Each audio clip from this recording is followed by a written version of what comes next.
ఇక్కడ రాయిలో చెక్కిన ఇతిహాసం. ఇక్కడ ప్రతి శిల్పం ఒక కథ చెబుతుంది. ప్రతి కథలో ఒక ధర్మపాఠం ఉంటుంది. హోయసల శిల్పుల చేతుల్లో రాయి కదిలింది. రామాయణం, మహాభారతం జీవం పోసుకుంది. ఇదే కర్ణాటక గర్వం. ఇదే హలిబిడి హోయసలేశ్వర ఆలయం. ఇది కేవలం ఆలయం కాదు, పురాణాల గ్రంథాలయం. Hello friends, welcome to Chakri Gamyam. Good morning friends. మేము అయితే విజయవాడ నుంచి Tirupati, Chittoor, Kolar, Bengaluru outer ring road మీదుగా హస్సాన్ చేరుకొని హస్సాన్ నుంచి హలిబీడు 30 కిలోమీటర్లు అండి. హలిబీడు అయితే వచ్చేసాము. ఇంకా 2 కిలోమీటర్స్ ఉందన్నమాట హలిబీడు. బ్రేక్ఫాస్ట్ కోసం అయితే ఇక్కడ ఈ హోటల్ దగ్గర ఆగాం. ఇది ఉడిపి హోటల్ అండి. అయితే విజయవాడ నుంచి మనకి హస్సాన్ హలిబీడికి 14 అవర్స్ జర్నీ పడుతుంది. దాన్ని బట్టి నైట్ ప్లాన్ చేసుకొని మార్నింగ్కి హలిబీడి చేరుకుంటే చాలా బాగుంటుందండి. హలిబీడి చూసుకొని బేలూరు చూసుకొని నైట్ కుక్కే చేరే విధంగా ప్లాన్ చేసుకోండి. ఇప్పుడైతే మేము ఈ ఉడిపి హోటల్లో ఇడ్లీ వడ అనే మన ఆంధ్ర స్టైలే ఉంటుంది. చాలా చాలా బాగుంది టిఫిన్ అయితే ఇక్కడ. అలాగే గోధుమ పిండితో చేసిన పూరి అండి. మన దగ్గర మైదా పిండి కలుపుతారు. ఇదే స్వచ్ఛమైన గోధుమ పిండి పూరి. అలాగే పొద్దున్నే మనకి వెజిటేబుల్ బిర్యానీ అండి. చక్కగా వేడిగా అయితే తెచ్చిచ్చారు. చాలా చాలా బాగుందండి. ఫుల్గా ఒక పట్టు పట్టేస్తాం అయితే. ఇదేనండి హలిబిడి టెంపుల్ దగ్గర ఉన్న పార్కింగ్ ప్లేస్ అనమాట. ఈ పార్కింగ్ ప్లేస్లో అయితే మనం కార్ పార్క్ చేసుకుంటాం. పార్కింగ్ ఫీ ఉంటుంది. అయితే టెంపుల్కి అయితే టికెట్ అనేది ఎటువంటిది ఉండదండి. మామూలుగా మనం టెంపుల్ దర్శనం చేసుకొని అలాగే చుట్టూ ఉన్న ఆర్కిటెక్చర్ని చక్కగా చూసుకొని అయితే వద్దాము. కనీసం ఈ టెంపుల్కి 2-3 అవర్స్ అయితే కేటాయించండి. ఎందుకంటే ప్రతిదీ క్షుణ్ణంగా పరిశీలించి చూడాలంటే మాత్రం 2-3 అవర్స్ టైం పడుతుంది. అలాగే అక్కడ గైడ్స్ ఉంటారండి. తెలుగు, తమిళం, ఇంగ్లీష్, హిందీ అన్ని రకాల గైడ్స్ ఉంటారు. మీరు నచ్చితే గైడ్ కూడా పెట్టుకోవచ్చు. ఇదేనండి టెంపుల్ దగ్గరికి అయితే వచ్చేసాం అనమాట. టెంపుల్ చాలా అద్భుతంగా ఉందండి వ్యూ అయితే. అయితే ముందుగా మనం మన విఘ్ననాయకుడిని విఘ్నేశ్వరునికి అయితే నమస్కరించుకొని మనం ముందుకు వెళ్దాం. ఓం విఘ్నేశ్వరాయ నమః. ఇది హోయసల రాజులు నిర్మించిన ఆలయం. కర్ణాటక రాష్ట్రంలో హస్సాన్ జిల్లాలో ఉంది. ఈ హోయసల రాజులు కర్ణాటక అంతటా 92 దేవాలయాలు నిర్మించారంటండి. ఇందులో ఈ రాజుల్లో విష్ణువర్ధన రాజు బేలూరు ఆలయం నిర్మించాడు. ఆయన మంత్రి కేతుమల్ల ఈ హలిబిడు ఆలయాన్ని నిర్మించాడు. అతను మంచి శివభక్తుడు. రాజు మరియు రాణి జ్ఞాపకార్థం ఈ ఆలయాన్ని నిర్మించారు. ఇక్కడ 2 శివలింగాలు ఉంటాయండి. అందుకని దీన్ని ద్వికూట ఆలయం అంటారు, జంట ఆలయం అంటారనమాట. ఈ ఆలయ నిర్మాణం 1121లో ప్రారంభించబడింది. దీనికన్నా 4 సంవత్సరాల ముందు బేలూరు ఆలయం 1117లో నిర్మించారు. అంటే 2 ఆలయాలు నిర్మాణం పూర్తవడానికి 103 సంవత్సరాలు పట్టింది. అంటే ఒక గర్భగుడి ఉన్న ఆలయాలు. ఇక్కడ ఇది ద్వికూట ఆలయం కాబట్టి 2వ గర్భగుడి కంప్లీట్ అవ్వడానికి 190 సంవత్సరాలు పట్టిందంటండి. ఈ ఆలయం పనిలో ఉన్నప్పుడు అల్లావుద్దీన్ ఖిల్జీ 1310లో ఒకసారి, 1326లో ఒకసారి 2 సార్లు దాడి చేసి ఈ ఆలయాన్ని ధ్వంసం చేశాడంట. వాళ్ళు బంగారం దోచుకోవడానికి, అంటే మన వాళ్ళు విగ్రహాల కింద బంగారు నాణ్యాలని ఇలా అమరుస్తూ ఉంటారు. అంతేకాదండి, అప్పట్లో బంగారాన్ని దేవాలయాల్లో కూడా దాచుకునేవాళ్ళు. వాటిని దోచుకోవడానికి మన దేవాలయాలన్నీ ధ్వంసం చేసేవాళ్ళు. ఈ ఆలయం లోపలికి అడుగుపెట్టగానే గంభీరత, నిశ్శబ్దం మన మనసుని కట్టిపడేస్తుందండి. ఇది ఆధ్యాత్మికత యొక్క స్పష్టత మన మనసుని ప్రశాంతంగా ఉండేలా చేస్తుంది. ఇది మొదటి శివాలయం అన్నమాట, హోయసలేశ్వర లింగం.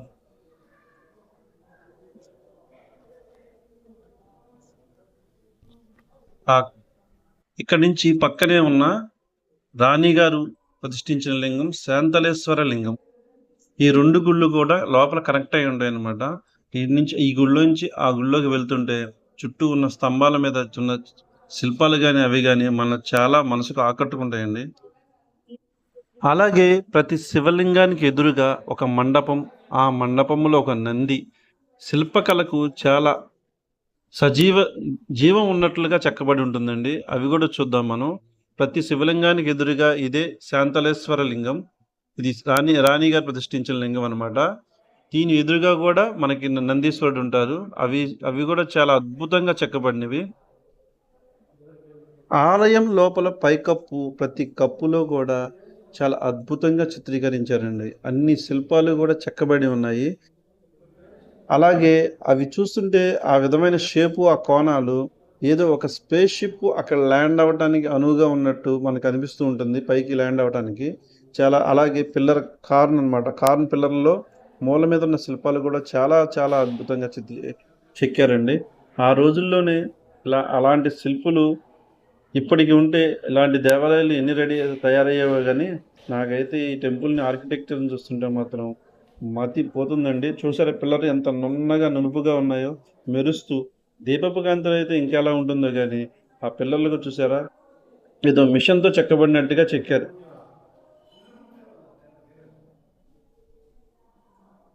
ఇదేనండి రాజా విష్ణువర్ధన్ రాజు గారు ప్రతిష్ఠించిన హొయసలేశ్వర లింగం అనమాట. లోపల అయితే పూజ జరుగుతుంది. చాలా అద్భుతంగా ఉన్నారు స్వామివారు అయితే. స్వామివారి శివలింగానికి ఎదురుగా బయట మండపంలో నంది ఉంటుందండి. అది చూసారా, స్వామివారు మనకి వెనక వైపు ఉన్నారు. ఇప్పుడు మనం బయటకి అయితే వెళ్తున్నాం అనమాట. అంటే టెంపుల్కి మనకి రైట్ సైడ్ వస్తుంది. టెంపుల్ మన ఎంట్రన్స్ వచ్చేటప్పుడు రైట్ సైడ్ మనకి నంది మండపం ఉంటుంది అనమాట. నంది అక్కడ కొలువై ఉన్నాడు అనమాట. మీకు ఎదురుగా ఇంకో మండపం కనబడుతుంది చూసారా, అక్కడ ఒక నంది ఉంటుంది.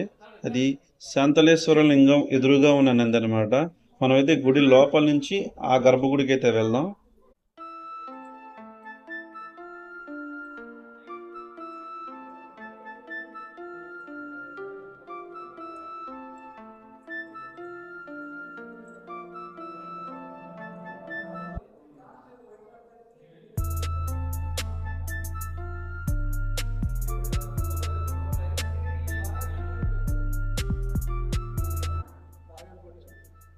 ఇదేనండి శాంతలేశ్వర లింగం.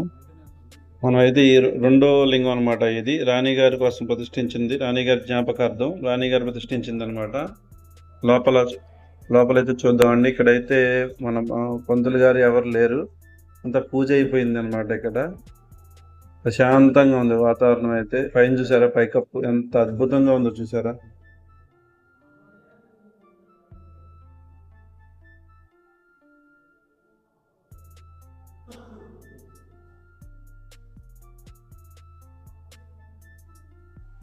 హోయసల శిల్పులు చాలా మృదువైన సబ్బురాయి సోప్ స్టోన్ అంటారనమాట.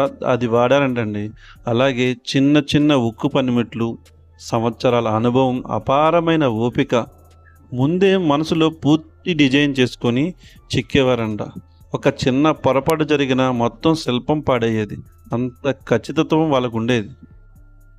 ఇది కేవలం అందం కోసం కాదండి, మానవ బుద్ధికి దైవ సృష్టికి మధ్య తేడా తెలియచేయటం. భక్తులు చూడగానే ఆశ్చర్యం, భక్తి రెండూ కలగాలి అన్న ఉద్దేశం. అందుకే ఈ రోజుల్లో సిఎన్స్ మిషన్స్ ఉన్న, లేజర్ టూల్స్ ఉన్న హోయసల శిల్పాల స్థాయి అందుకోవటం చాలా కష్టం. నిజంగా చెప్పాలంటే ఇవి శిల్పాలు కాదండి, రాయిలో దాగిన అద్భుతాలు. చూసారా ఈ స్తంభం ఎలా ఉందో, ఏదో మెషిన్తో కట్ చేసినట్టు. అన్ని లేయర్స్ కూడా ఒకే లెవెల్, అన్ని స్తంభాలు కూడా ఒకేలా చెక్కడం అనేది నిజంగా అప్పటి శిల్పులకి ఎలా సాధ్యమైందో కానీ చూస్తుంటే మాత్రం మనకి నమ్మలేని సత్యాలుగా కనబడుతూ ఉంటాయి. ఇక్కడ ఉన్న అద్భుతం ఇంకోటి ఏంటంటే రెండు నందులు కూడా ఒకేలా కూర్చుంటాయి, రెండు కూడా ఒకేలా చెక్కబడి ఉన్నాయండి, ఏ చిన్న మార్పు కూడా లేకుండా. ఈ స్తంభాలన్నీ చూడండి, ఏదో మిషన్తో లేలుగా కట్ చేసినట్టుగా. ఈ టెంపుల్ అనేది ఒక అద్భుతం అండి. ప్రతి ఒక్కరూ చూడాల్సిన అత్యంత అద్భుతమైన ఆర్కిటెక్చర్ ఉన్న టెంపుల్ అనమాట. ఏంటి అప్పుడే అయిపోయింది అనుకుంటున్నారా?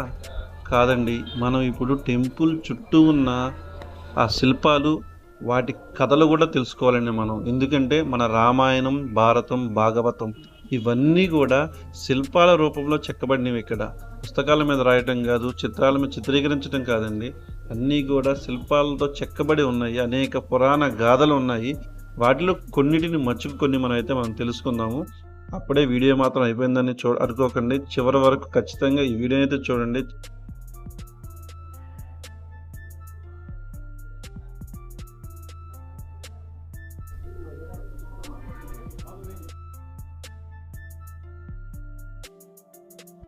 ఇక్కడ చూడండి, మొదటి వరుస ఏనుగులు అంటే బరువులు మోసేవన్నమాట.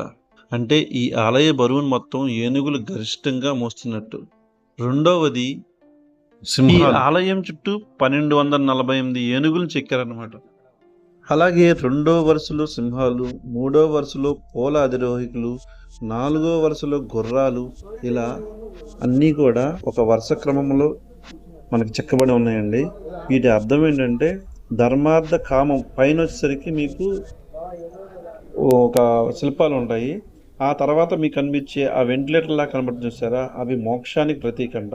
ఇవన్నీ కూడా ధర్మార్థ కామ మోక్షం అని అర్థంలో వచ్చేటట్టు చెక్కారని మనకి అక్కడ ఉన్న గైడెన్స్ అయితే చెప్తున్నారనమాట.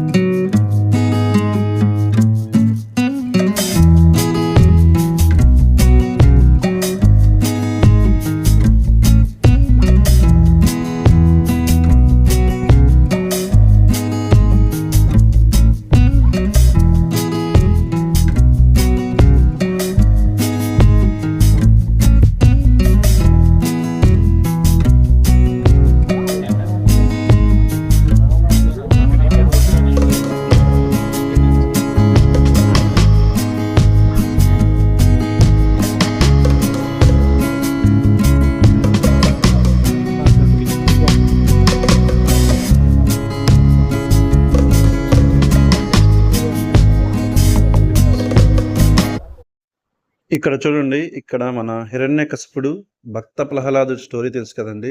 ఆ స్టోరీ అనమాట. భక్త ప్రహ్లాదుడిని చంపించమని హిరణ్యకశిపుడు చంపమని పంపిస్తాడు భటుల్ని. వాళ్ళందరూ కత్తులతో మన భక్త ప్రహ్లాదు మీద దాడి చేస్తారు. అయినా భక్త ప్రహ్లాదుడికి ఏమీ కాదు. తర్వాత సర్పాలతో చంపించమని ఆదేశిస్తాడు. ఆ సర్పాలు కూడా కరిచినా సరే ఆమె ఏం కాదు. తర్వాత ఏనుగులతో తొక్కించమంటాడు.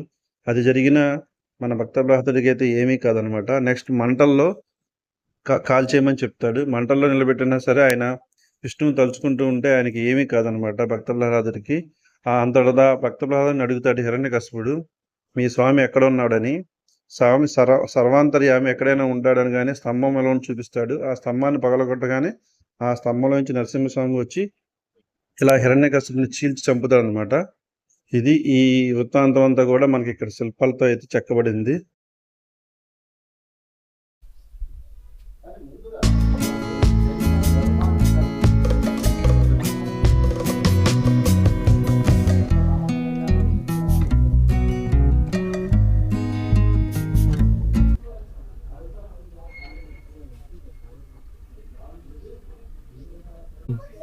ఇక్కడ చూడండి, మీకు విష్ణు బలి చక్రవర్తిని చంపడానికి వామనావతారం విష్ణుమూర్తి అనమాట.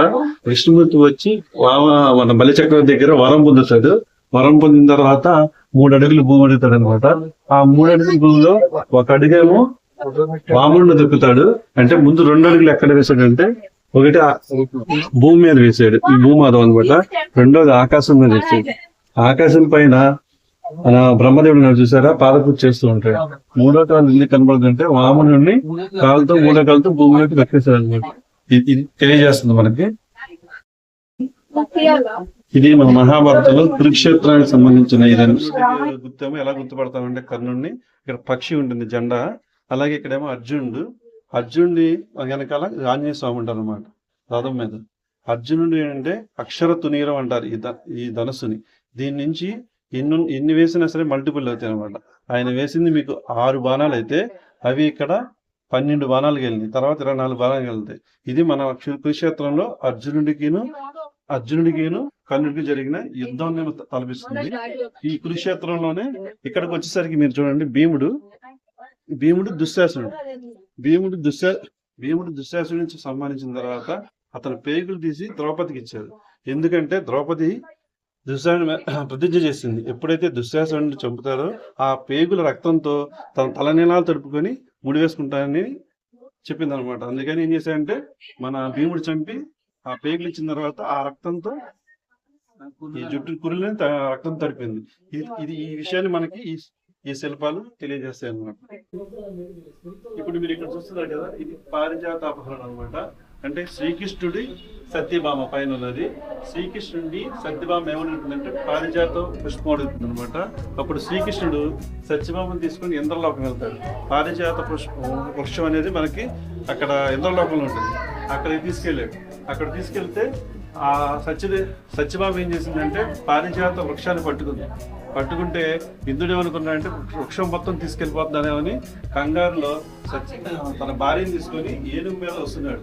మీరు ఏనుగు మీద వస్తున్నట్టు మీకు ఎలా తెలుస్తుందంటే ఏనుగు పరిగెడుతుంటాం చూసారా, ఒక కాలు ముందుకి ఒక కాలు వెనక్కి, చెవులు గాలికి వెనక్కి వెళ్తున్నట్టు, అలాగే తన మెల్లోది తొండంతో పట్టుకొని పరిగెడుతున్నట్టు అనమాట ఆకారం.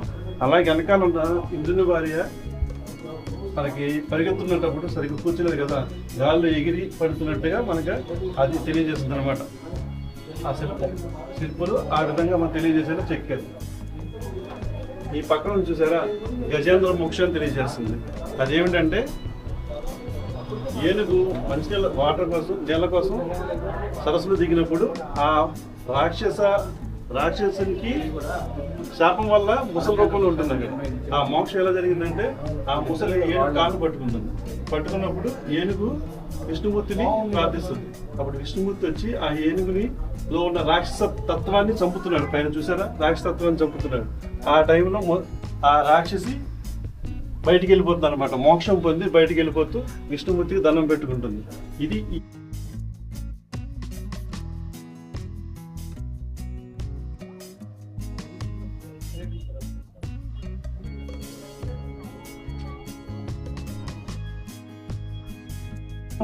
వాలిని ఎలా చంపాడు అనేది మనకి శిల్పం చెప్తుంది. ఎలా అంటే శ్రీరాముడు, లక్ష్మణుడు, ఆంజనేయ స్వామి అనమాట. శ్రీరాముడు ఇక్కడ వాలి సుగ్రీవులు యుద్ధం చేసుకుంటున్నారు. వాలి మీదకి శ్రీరాముడు 7 తాడి చెట్ల అవతల నుంచి బాణం వదిలాడు. 7 తాడి చెట్ల నుంచి దాటుకుని వెళ్ళి వాలిని చంపిందనమాట. వాలికి ఎదురుగా ఎందుకు కొట్టకూడదంటే ఎదురుగా నిలబడితే వాళ్ళ బలం కూడా వాలికి చేరిపోతుంది. ఆ వరం పొంది ఉన్నాడు వాలి. వాలిని చంపిన తర్వాత ఇది మనకి అతను పట్టాభిషేకం చేశారు సుగ్రీవుడికి. ఈ మొత్తం కూడా శిల్పులు ఈ విధంగా తెలియజేసేలా చెక్కారు.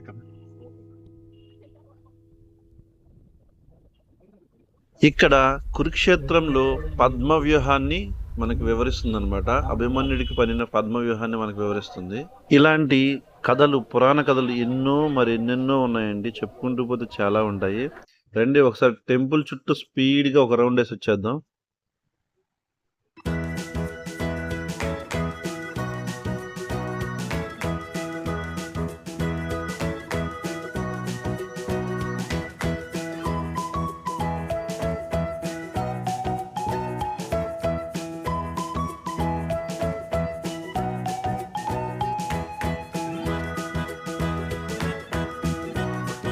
ఇప్పటికీ ఇక్కడ అంతు చిక్కని ప్రశ్నలు చాలా ఉన్నాయండి. రాయిని ఇంత మెత్తగా అంటే అంత నునుపుగా ఎలా చెక్కగలిగారు? అన్ని స్తంభాలు అన్ని సమానంగా ఎలా తయారయ్యాయి? ఏ రసాయనాలు వాడారు? ఇలాంటి ప్రశ్నలకైతే ఇప్పటికీ సమాధానంగా దొరకలేదండి. ఇవన్నీ ఎప్పటికి కూడా అనుత్తర ప్రశ్నలు. కళకు కాలం ఉండదు, భక్తికి భాష ఉండదు, ప్రతిభకి ప్రత్యామ్నాయం ఉండదు. హలిబీడు అనేది ఒక టూరిస్ట్ ప్లేస్ కాదు, ఇతిహాసాలు తెలియచేసే ఒక గురువు. అలాంటి ఈ ఆలయాన్ని చాలామంది విధ్వంసకారులు విధ్వంసం చేశారు. అల్లావుద్దీన్ ఖిల్జీ కానీ బ్రిటిష్ వారు కానీ ఆ శిథిలాలన్నీ కూడా ఇక్కడ ఒక చోట అయితే పేర్చి ఉంచారనమాట. నంది చూసారా ఎంత ముచ్చటగా ఉందో. ఇక్కడ వెనకాల పార్క్ ఉందండి. పార్క్ వెనకాలే ద్వార సముద్రం అంటారు దాన్ని. యాక్చువల్గా ఇంతకుముందు హలిబీడుకి పేరు ముందు ద్వార సముద్రం అంటారు దీన్ని. ఆ తర్వాత హలాబీడు కర్ణాటకలో అంటే పాడుబడిన ఇల్లు అని అర్థం. ఆ విధంగా దీనికి హలబీడుగా పేరు మారిందనమాట. ఇది కర్ణాటక రాష్ట్రంలో హస్సాన్ జిల్లాలో ఉన్న అతి ప్రాచీన పురాతన ఆర్కిటెక్చర్ కలిగిన దేవాలయం అండి. ఖచ్చితంగా వీలైతే ఒక్కసారి అయితే చూడండి. నెక్స్ట్ మన బేలూరు వీడియో రాబోతుంది అనమాట. ఈ వీడియో నచ్చినట్లయితే ఫ్రెండ్స్ ఒక లైక్ ఇవ్వండి, షేర్ చేయండి, సబ్స్క్రైబ్ చేయండి. Thank you. ఇప్పటివరకు మీరు చూసినందుకు ధన్యవాదాలండి.